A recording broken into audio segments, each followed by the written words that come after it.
यो हाम्रो नगर पार्कको नजिकमा रहेको सरकारी संरचना बनेको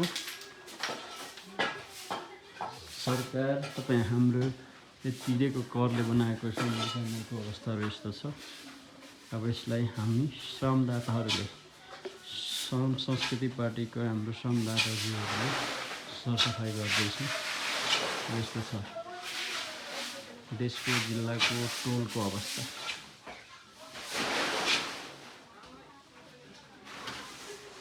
टोलको काम यस्तो छ।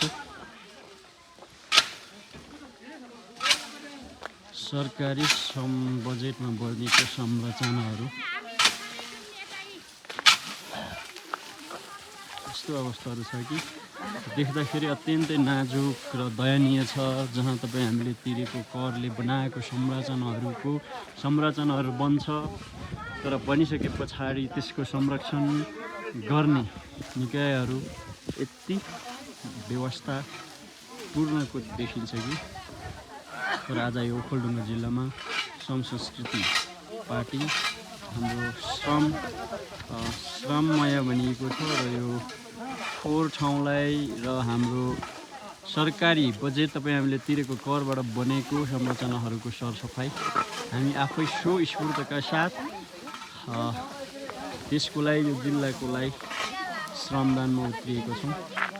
आज हामी मङ्सिर महिनाको 20 गते शनिबार ओखलढुङ्गा पहिलो पटक जनसहभागिता 100औँभन्दा बढी जनसहभागिताहरू भएको डाटा भर्खरै मात्रै मैले लिएको छु। र आउने दिनहरूमा हरेक हप्ताको शनिबार हामी हरेक हप्ता श्रमदान गर्नेछौँ।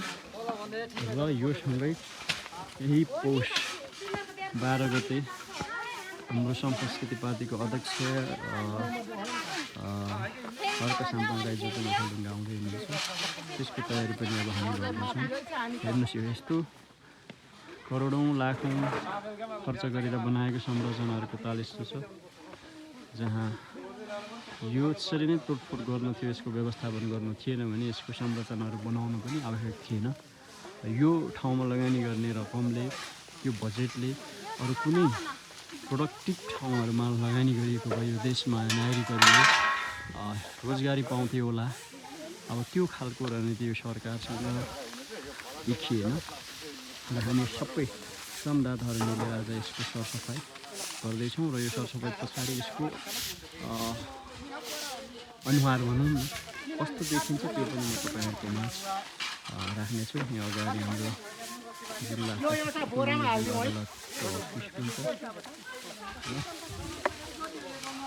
सम्पूर्ण श्रमदाताहरूलाई हृदयबाट धेरै धेरै आभार प्रकट गर्दछु।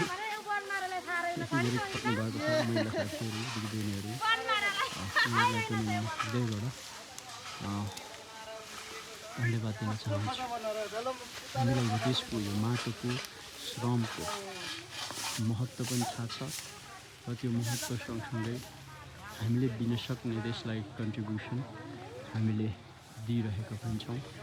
र सबै ओखलढुङ्गावासी लगायत नेपालभरिका सम्पूर्ण तथा देश विदेशमा रहनुहुने नेपाली दाजुभाइहरूलाई यस महाअभियानमा तपाईँहरूले नैतिकताको हिसाबले, बौद्धिकताको हिसाबले र आर्थिक हिसाबले तपाईँहरूले जे स्थानबाट वैचारिक हिसाबले के सहयोग गर्न सक्नुहुन्छ तपाईँहरूले गर्न सक्नुहुनेछ।